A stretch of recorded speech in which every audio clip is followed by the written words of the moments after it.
오늘 본문은 구원받은 이후의 노아의 삶과 죽음에 관한 메시지입니다. 오늘 우리가 읽었던 마지막 9장 28절과 29절을 한번 보시면요. 홍수 후에, 그러니까 구원을 받은 것이죠. 노아가 구원을 받은 후에 구원이 끝이 아니고 노아가 350년을 살았다 이렇게 얘기하고, 그의 나이가 950세가 되어 죽었다 이렇게 말하고 있습니다. 그러니까 오늘 본문 메시지는 구원받은 이후의 노아의 삶과 그리고 노아의 죽음에 관한 메시지인데요. 우리가 주일에는 창세기 7장, 8장을 통해서 구원받은 이후에 우리가 하나님 앞에 어떻게 살아야 되는가에 초점을 맞춰서 말씀을 나누었죠. 구원이 끝이 아니다. 구원받은 이후에 우리가 하나님 앞에서 어떻게 살아야 되는가에 대하여 말씀을 나누었다면, 오늘은 구원받은 이후에 하나님이 우리에게 무엇을 하시는가, 구원받은 이후에 하나님은 우리에게 무엇을 주시는가에 초점을 맞추어서 살펴보려고 합니다. 그 첫 번째는요, 바로 평안이다라는 것입니다. 여러분, 노아가 홍수에서 심판에서 구원을 받고 난 이후에 노아가 삶을 살아가는 동안 노아의 지배적인 감정이 무엇이었겠습니까? 한 1년 넘게 방주에 있다가 땅을 딛게 되었어요. 홍수를 지나서, 심판을 지나서 구원받고 난 이후에 노아가 가지게 된 감정 무엇이었을까요? 아마 첫 번째는 고독, 외로움 아니었겠습니까? 한 1년쯤 지나서 다시 땅을 밟았는데 아무도 없어요. 나와 함께 먹고 마셨던 형제, 이웃 아무도 없어요. 다 사라져 버렸어요. 폐허가 된 땅에 관계를 가졌던 모든 사람들이 다 사라져 버린 홀로 남은 듯한 외로움, 그것이 그를 지배하고 있었을 거예요. 그러나 무엇보다도 노아의 지배적인 감정은 아마 두려움이었을 것입니다. 물이 조금만 차올라도 또 심판이 임하는 건 아닌가?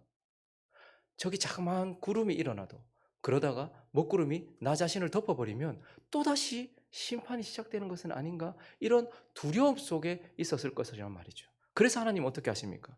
오늘 9장 8절부터 보시니까요. 하나님이 노아와 그와 함께한 아들들에게 말씀하여 이르시되, 내가 내 언약을 너희와 너희 후손과 너희와 함께한 모든 생물, 곧 너희와 함께한 새, 가축, 땅의 모든 생물에게 세우는데, 방주에서 나온 모든 것, 너뿐만 아니라 이 땅을 덮고 있는 모든 짐승과 함께 내가 언약을 세운다. 내가 너희와 언약을 세우는데, 그것이 무엇이냐면 다시는 모든 생물을 뭐로? 홍수로 멸하지 않을 것이다. 땅을 멸할 홍수가 다시는 있지 않을 것이다. 이렇게 하나님께서 언약을 맺으시고요. 그리고 이어서 13절부터 보시면요, 그냥 말로만 하신 것이 아니고, 그래서 눈에 보이도록 증거를 주세요. 내가 내 무지개를 구름 속에 두었나니 이것이 나와 세상 사이의 언약의 증거다. 내가 다시는 물로 심판하지 않을 거다. 그러면서 하나님께서 그 언약을 확증 지으시면서 눈에 보이는 증거를 주셨는데, 구름으로 땅을 덮을 때에, 그때에 무지개가 구름 속에 나타나면 내가 나와 너희와 및 육체를 가진 모든 생물 사이에 내 언약을 기억할 것이니까 다시는 물이 모든 육체를 멸하는 홍수가 되지 않을 것이다 라고 말하면서, 하나님은 다시는 홍수가 없을 것이다, 그런 심판 없을 것이다 라고 말씀하시고, 그것을 확증할 수 있도록 그가 마음에 안심을 하세요. 여러분, 하나님이 기억을 못 하십니까? 무지개를 보고 내가 기억하겠다, 이 말은 무지개를 보면 네가 기억해라, 내가 너와 맺은 언약을 기억. 그래서 무지개를 볼 때마다 나를 덮을 것 같은 또다시, 여러분, 노아 입장에서는 40일 동안 하늘이 열리고 땅에서 물이 솟아나는 것을 보면서 1년 넘게 물 위에 떠 있었어요. 방주에 갇혀 있었단 말이죠. 그러니까 또다시 먹구름이 나를 덮으면 또다시 심판이 오는 것은 아닌가? 라는 두려움이 있었을 것이라는 말이죠. 그래서 하나님은 그가 또다시 심판을 두려워하지 않도록, 이 물을 두려워하지 않도록 뭘 주셨다는 거예요? 무지개를 주셨고, 그 무지개를 보면서 하나님의 약속을 믿으면 뭐가 찾아오게 되는 거예요? 평안이 찾아오는 거예요. 저와 여러분도 마찬가지입니다. 우리가 삶을 살다가 또다시 죄악의 물결이 내 인생을 막 하고 소용돌이 치게 만들고, 어두운 죄악의 먹구름이 나를 덮어서 내가 그 먹구름 가운데, 죄악 가운데 둘러싸일 때면, 우리도 구원받고 난 이후에도 또다시 하나님과 끊어지는 건 아닐까? 내가 이래가지고 천국 갈 수 있을까? 하나님 나를 정죄하지 않을까? 심판이 나에게 다시 임하지는 않을까? 내가 버림받지는 않을까? 내가 구원받았다고 하는데 내 인생에 또다시 죄악의 물이 나를 소용돌이 치면서 나를 흔들 때에 또다시 나는 무너지는 것은 아닐까라고 두려울 때 하나님께서 그렇게 두려워하지 말라고 우리에게 뭘 주신 거예요? 약속을 주신 거예요. 로마서 8장 1절입니다. 이건 저와 여러분에게 영원한 약속입니다. 읽어주십시오. 시작.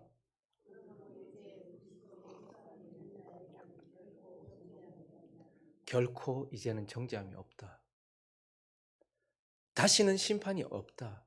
하나님과 끊어질 일은 절대 없다라고 그렇게 약속을 하셨고 우리에게도 증거를 주셨어요. 골로새서 2장 13절부터 보시면요. 또 범죄와 육체의 무할례로 죽었던 너희를 하나님이 그와 함께 살리시고 우리의 모든 죄를 사하시고 읽습니다. 15절까지 시작.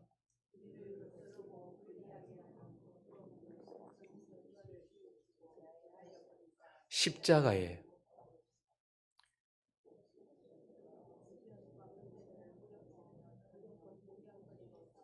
십자가로 하나님께서 우리에게 뭘 주셨습니까? 구름이 나를 덮을 때에 무지개를 노아에게 주신 것처럼 죄악의 구름이 나를 덮고 실수와 어두움과 정죄감이 나를 덮을 때에 하나님은 그 가운데 십자가를 두셔서 우리가 믿음으로 십자가를 바라볼 때마다 뭐요? 평안을 가질 수 있도록 하나님이 결코 우리를 버리시지 않으면 더 이상 우리에겐 정죄함이 없다라는 평안을 가질 수 있도록 하나님은 그렇게 우리에게 믿음을 통하여 평안을 주셨다. 구원 이후의 삶을 살아야 하는 저와 여러분에게도 동일하게 평안을 주신다라고 말씀하고 있습니다. 그리고 또 한 가지 하나님께서 우리에게 주시는 것은 바로 용서입니다. 여러분 구원받은 자는 죄로부터 완전히 자유합니까? 여러분들은 세상으로부터 완전히 자유합니까? 구원받은 자는 이제 그 큰 은혜를 입었잖아요. 예수의 죽음으로 그의 피로 우리가 생명을 얻었는데 그 큰 은혜를 입고 지금도 그 큰 은혜로 살고 있는데 그런데 그러면 이제 구원받았으니까 이 큰 은혜를 입었으니까 우리는 이제 죄로부터 자유하고 하나님 말씀하신 대로 살아갈 수 있습니까? 노아는 어땠습니까? 창세기 6장 9절을 다시 한번 보실까요? 둘째 줄 보니까 노아는 의인이요 당대의 완전한 자 하나님과 동행한 자였다 이렇게 말씀하고 있어요. 자 그런데요 그가 구원받은 이후에 9장 21절을 읽습니다. 시작. 포도주를 마시고 취하여 그 장막 안에서 벌거벗은 의인이요 당대에 완전했으며 하나님과 동행했던 사람이 술을 마시고 취하여 벌거벗었다 이렇게 이야기합니다. 또 넘어져 버린 것이죠. 그래서 22절에 보니까요 가나안의 아버지 함이 그의 아버지 하체를 보고 밖으로 나가서 형제들에게 알리면서 수치를 당하고 조롱을 당하고 그렇게 비난을 당하고 있는 모습을 우리는 보게 됩니다. 노아도 완전하지 않았어요.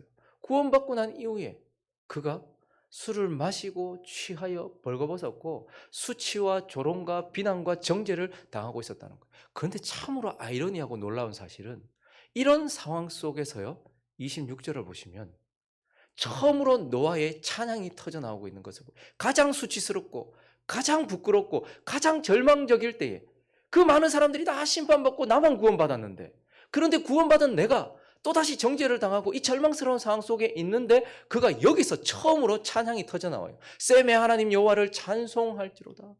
여기서 하나님을 찬양하고 있는 것을 보게 돼요. 죄로 넘어졌는데 그래서 그것이 드러났고 수치를 당하고 있고 지금 정죄와 죄책감에 빠져 있는데 그때에 찬양이 터져 나왔다는 말입니다. 왜 그렇습니까? 왜 그렇습니까? 22절, 23절을 보시면 가나안의 아버지 함이 그의 아버지 하체를 보고 밖으로 나아가서 그의 두 형제에게 함은 그것을 드러내고 정죄했단 말이에요. 그래서 죄책감과 정죄감에 빠지겠어요. 그런데 23절 읽어주십시오. 시작.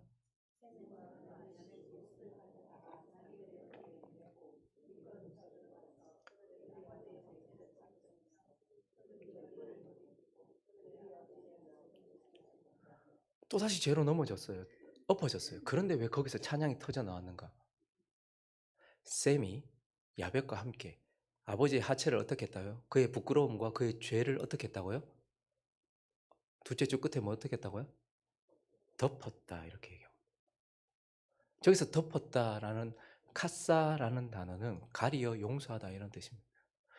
그러니까 왜 죄악으로 넘어진 노아가 지금 여기서 찬양을 했냐 하면 셈이 자신의 허물을 자신의 죄를 덮었기 때문이에요. 자 그런데 더 정확하게 말하면요 하나님이 셈을 통하여서 그의 죄를 카사 가리고 덮어 주었기 때문입니다. 그래서 노아는요, 셈을 칭찬하지 않아요.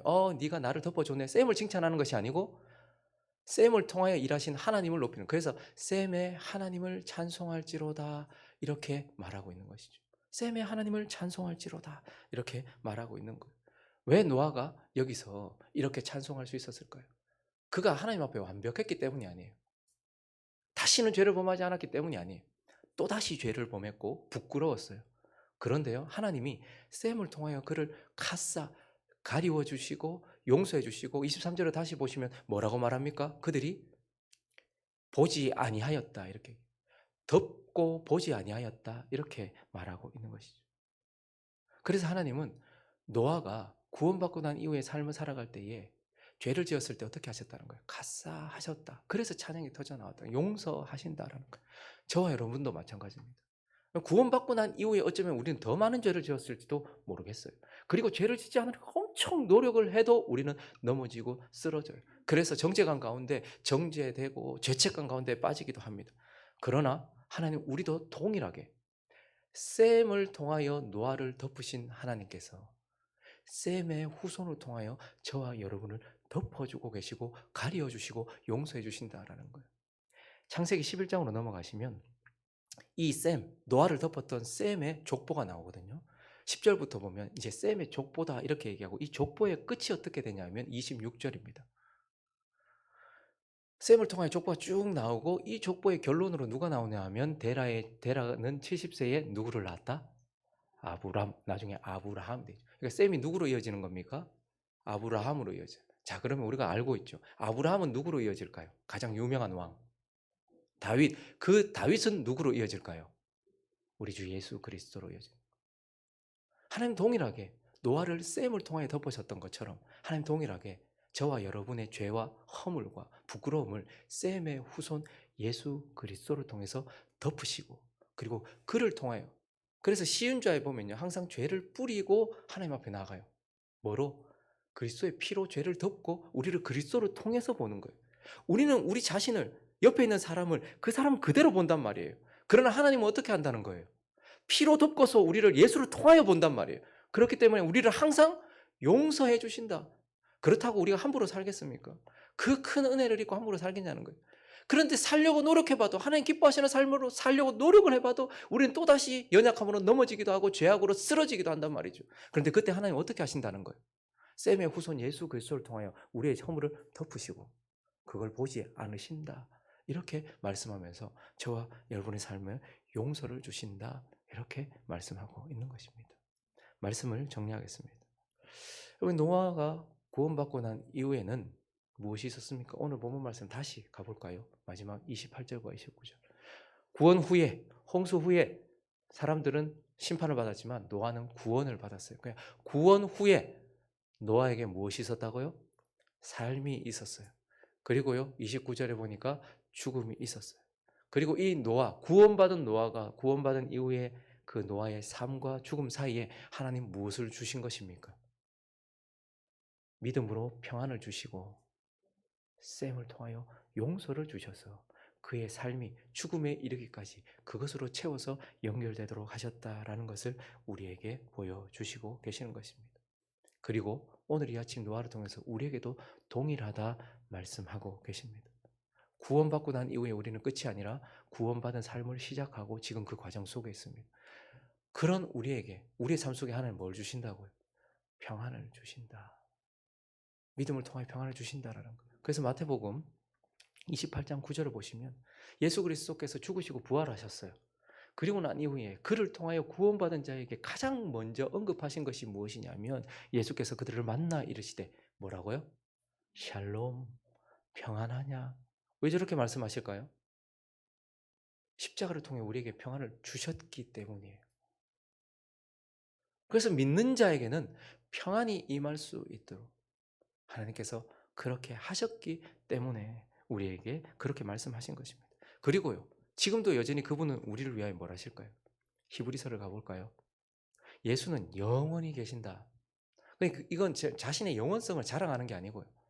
제사장 직분도 갈리지 않는다. 그러니까 제사장으로 영원히 계신다. 이렇게 말씀하면서 25절을 보니까요. 그러므로 자기를 힘입어 하나님께 나아가는 자들을 온전히 구원하실 수 있나니 이는 그가 항상 살아계셔서 그들을 위하여 뭐 하신다? 간구. 이 말은 항상 그들의 죄를 덮으신다. 십자가에서 단번에 우리의 죄를 덮으신 그분이 지금도 끊임없이 뭘 하고 계시냐면 우리의 허물과 죄악을 또다시 덮으시고 덮으시고 덮으셔서 항상 살아계셔서 우리를 항상 덮어 주신다라고 말씀하고 있는 것입니다. 그러므로 오늘 이 아침 저와 여러분의 삶 속에 믿음을 통하여 평안이 넘쳐나기를 예수 그리스도의 이름으로 축원합니다. 그리고 예수를 통하여 용서가 실제가 되기를 예수 그리스도의 이름으로 축원합니다.